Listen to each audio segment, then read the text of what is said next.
We begin Hilchas Pesach tonight because Pesach is really quickly coming upon us.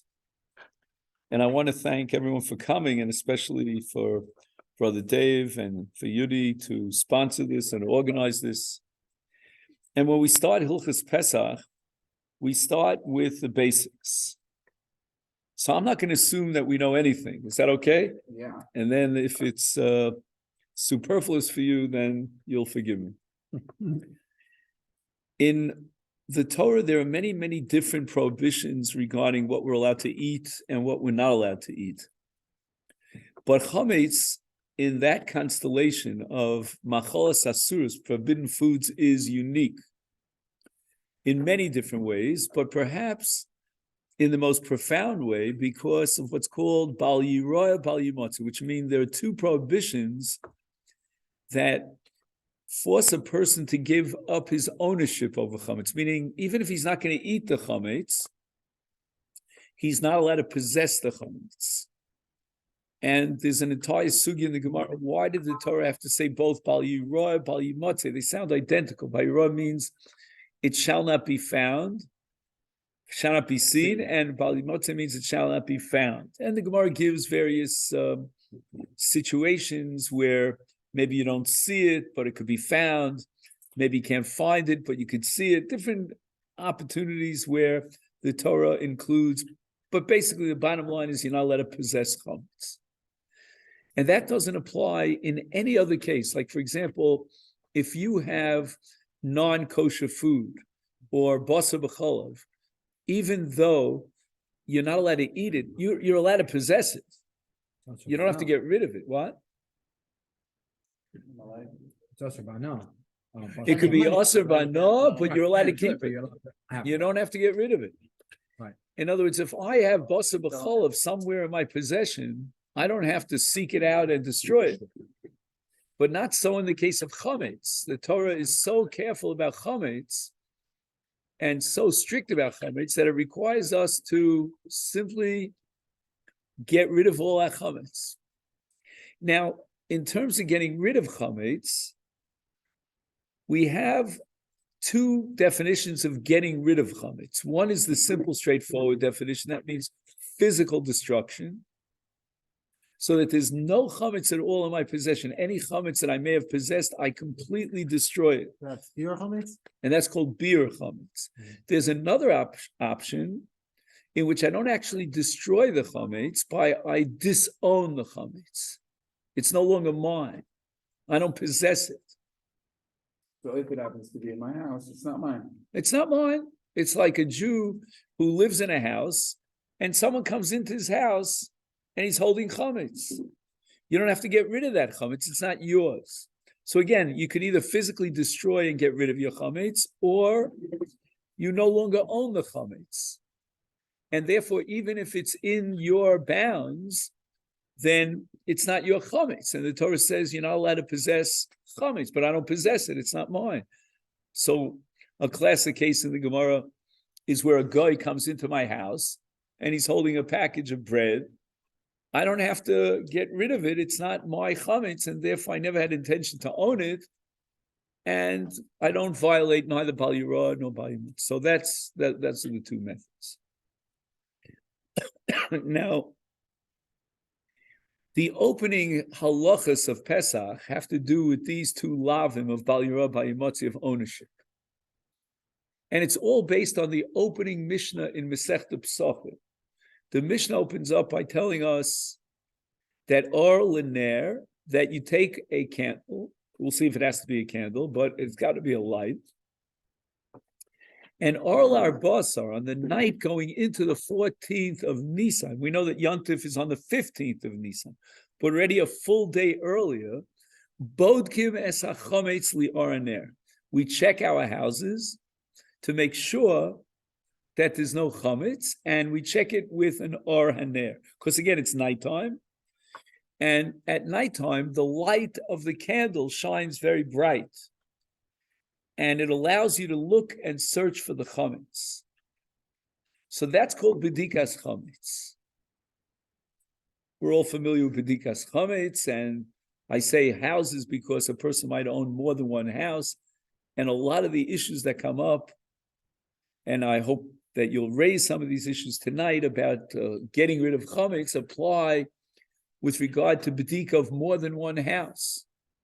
So I live here, and I have a house there, and I have another house there. Baruch Hashem, we're affluent. We have summer houses, we have winter houses, we have vacation houses. We got all over the place. Bless us. I have with an that. airplane. You can bless us. I don't know if that's so relevant for me. Bless me with that.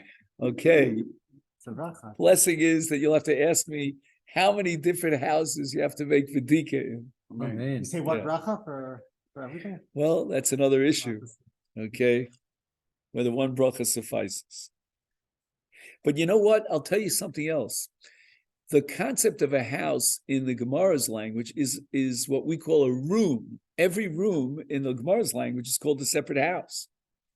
So if, Brother Dave, you have more than one room, then you own many houses.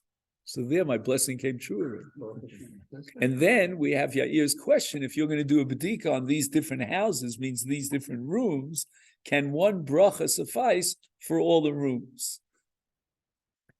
Now, the Mishnah opens up the Masechta by telling us that we have to look and check for chametz. But the Mishnah doesn't tell me why. And here we have a great debate between Rashi and Tosfot. Right? You know who Tosfot is, right? Tosfot is the guy on the left side of the page. I mean, depending upon which side of the page you're on. And Rashi says that the reason why we need bedika is kidei shelo yavar olav bibal yira bal yimotzei, meaning that the Torah requires bedika because otherwise, without bedika, we will violate these two prohibitions. And Tosas says this cannot be. Now, in order to appreciate why Tosas rejects Rashi, we have to introduce another concept, which is called bittul chametz. And the Gemara tells us that even if you do bedika, that's not enough. You still have to do bittul chametz. Now, what's bittul chametz? And I think the English translation is to nullify or annul your chametz. Right? We don't believe in annulment when it comes to marriage, but there is such a thing as an annulment when it comes to chametz. You know, and what does it mean to annul your chametz? The Gemara says that you declare that this chametz in your eyes is ki afra di'aretz, like the dust of the earth. Now, exactly how bittul works and how it operates is a long discussion. I don't know if we'll have time for tonight, but remind me if we do have time. But basically, bittul chametz means it's not my chametz anymore. I don't consider it chametz. And Tosas points out that the Gemara requires bittul. And the Gemara says, "Habodek tzarich sheyivatel." The Gemara says we're not going to rely on bedikas chametz. We're going to require bittul. The Gemara also says another principle that midoraisa on a Torah level, bibittul bi'alma sagi. It's enough to do bittul. So you have on the one hand a deoraisa, a Torah requirement of bittul. Bedika is not enough. Even after bedika, you're going to require bittul. So then Tosas says that the institution of Bedikas Chametz is D'Rabbanan. It's a rabbinic institution. On a Doraisa level, according to the Torah law, says Tosas, to avoid Bal Yirah, Bal Yimatzeh, you do bittul, not bedika. So that when the Mishnah requires at the beginning of Psachim bedika, it's not talking about a Torah requirement, because the entire enterprise of Bedikas Chametz is the Rabbanan. And then Tosas is going to ask the question, why? Why did the Rabbanan feel that if the Torah relies on bittul, and the Torah says that bittul is sufficient, why then did the Rabbanan go a step further and require bedika? They always like to do a little extra. But the question is why? What were they afraid of? Rashi says they were afraid of Bal Yirah Bal Yimatzeh, but then it's Doraisa. Then according to Rashi, the Torah, by telling us Bal Yirah Bal Yimatzeh, you're not allowed to own chametz. The Torah is telling us get rid of all your chametz, check your house, guarantee that there's no chametz in the house. That's the way the Torah requires it. But Tosas is of the opinion that on a Doraisa level, according to Torah law, it's bittul, it's annulling the chametz and not searching and destroying the chametz. So then Bedikas Chametz therefore becomes the Rabbanon. And then we have to ask the question, why? So again, if you're asking why Bedikas Chametz, Rashi's answer is in order to avoid violating what? Honoring Chametz Bal Yorah B'Imotza. If you're asking according to Tosfos, forget about Bal Yorah B'Imotza, because that you've already circumvented Bal Yorah B'Imotza, because what did you do? Bittul Chametz. And the Torah requires that you do Bittul Chametz. And the Torah finds it sufficient to do Bittul Chametz. So if the Torah relies on Bittul Chametz, why did the Rabbanan insist on Bedikas Chametz? So the question is according to Tosfos. According to Tosfos. According to Rashi, the Torah requires Bedikas Chametz, search, destroy your Chametz, because otherwise you will be in possession of Chametz and you will violate two separate prohibitions. Tosfos says that Bedikas Chametz is the Rabbanan, and now Tosfos has to face the question, why? Why did the Rabbanan not rely on Bittul and they required Bedika? Says Tosfos, Shemayavo li'ach. We're afraid that maybe you'll come to eat the chametz. What does that mean? On the one hand, you're doing a bedika. But you know what? We're all humans, and we're all, shall we say, imperfect. And we may just forget to find chametz in a place that we overlooked. We didn't think that there'd be chametz in that closet. So instead, comes the middle of Pesach, I open up the closet, and what do I see in front of me? A very nice piece of chametz. I'm not going to say sushi, because sushi is probably kitnios. But if we're talking about real chametz, this is called, in the Gemara's language, who remembers? A gluski yefefa, right? A gluski yefefa means a really nice piece of bread. Like when I was brought up in Flatbush in Brooklyn, we had Chiffon's Bakery. And if you had a piece of cake from Chiffon's Bakery, whoa, you want to take a second before you destroy that beautiful piece of bakery, right? And Tosfos says the following, that even though you made bittul, and now you find this piece of chametz, it's really not yours. So in effect, what are the Rabbanan worried about? And Tosfos says they're worried that maybe you'll eat it. Well, that's a little bit far-fetched. Why would he eat chametz on Pesach? But maybe, at the moment, that he sees it, So then Tosfos says, well, perhaps he'll have chos daiteli. What does that mean? You know what? He should be destroying the chametz as soon as he finds it, but he's going to hesitate. And at that moment that he hesitates, is chazer bo mibitulo. He annuls his nullification. In other words, he declared that the chametz is not important to him. It's like the dust of the earth. But then he found it. And for that moment of hesitation, that chametz is very important to him.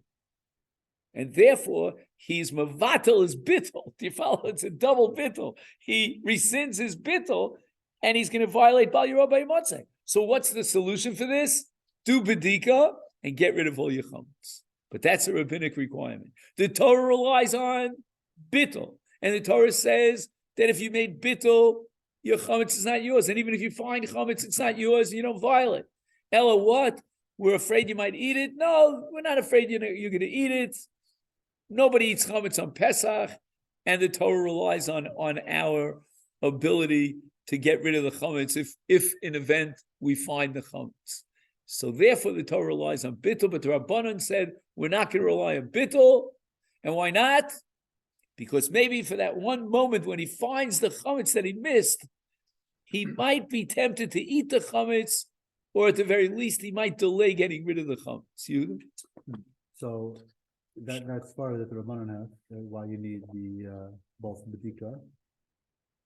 If the person did a very honest bittul and then finds the chametz after Pesach, let's say now, okay, is that chametz considered chametz shal for Pesach or no? Because it was mevotel. Yeah, if he made bittul, then he didn't violate Bal Yirah by Matzeh.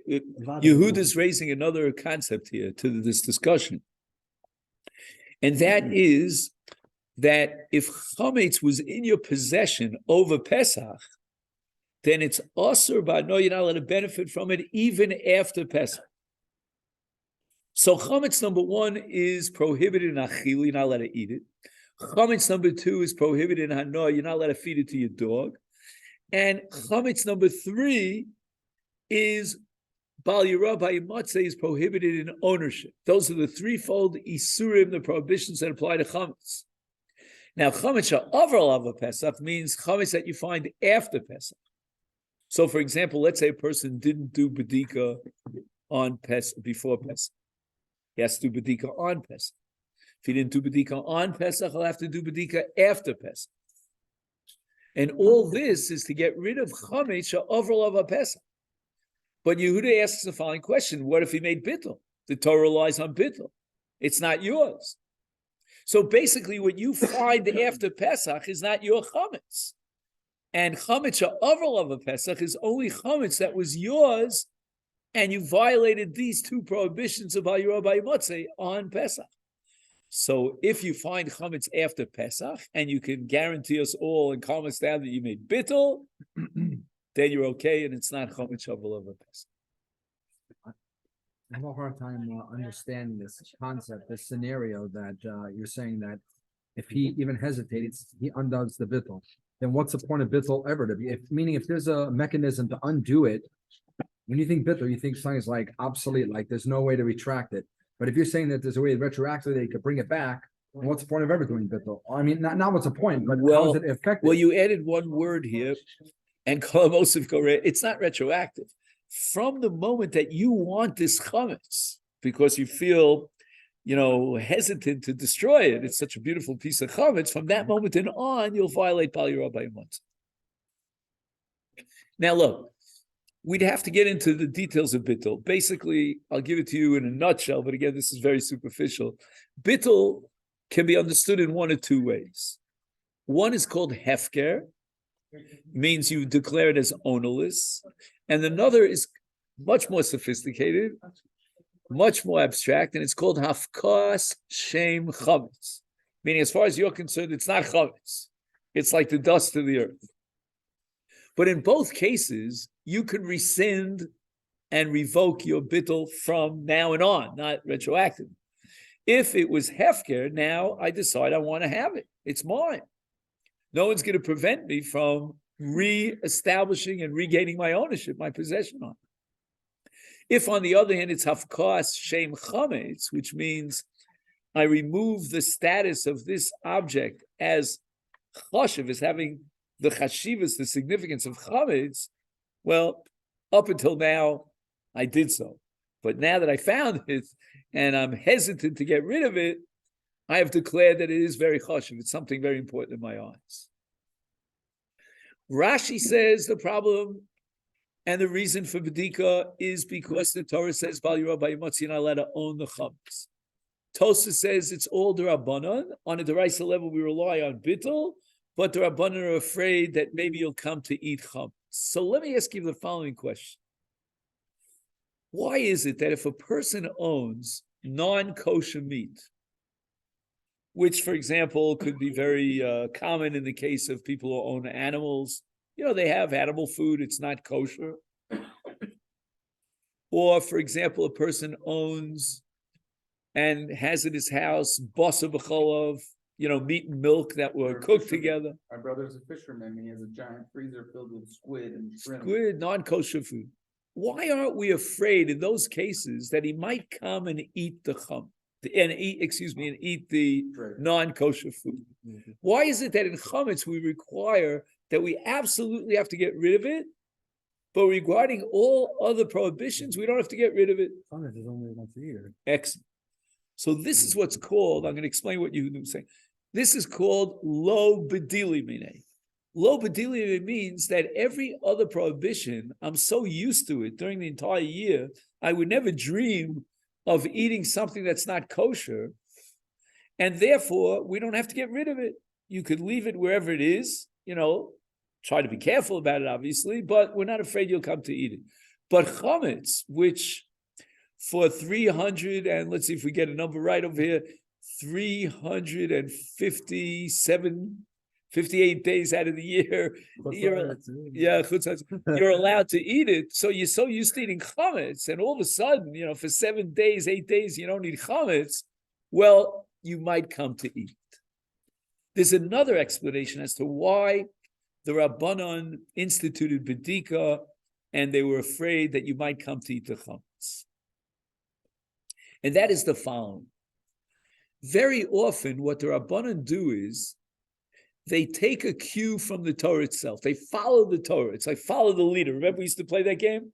So what's the leader here? The Torah says only in chametz, not in any other Isur, that you're not allowed to possess the chametz. And the Torah imposed 2 prohibitions of Bal Yorah B'Yimotzi and chametz that have no parallel in any other prohibition.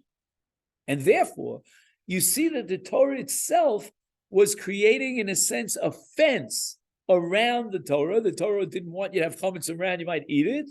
So the Rabbanan followed that cue, and they too instituted a Bedikas Chametz, because in chametz we want to make all the fences, so to speak, that would keep us away from chametz. But the gather itself, if you're calling it the gather, right, by your matzah, that's a daraisa. So usually gather is a Rabbanan to prevent you from Right. daraisa. Here is one daraisa, Isra chametz, don't eat chametz, and then we have what we just calling it as a gather, a fence, but it's itself a daraisa. Correct. It's interesting. And there's a collection of brises called the Avos de Rabbi Nosson, if you've ever heard of it. And in Avos Rabbi Nosson, it says the following: Ezu siag she'asasa Torah lidvareha. Very interesting language. A siag is a fence. Where is there a fence which the Torah itself made for its own prohibition? And the brisa gives a number of answers, one of which is Bal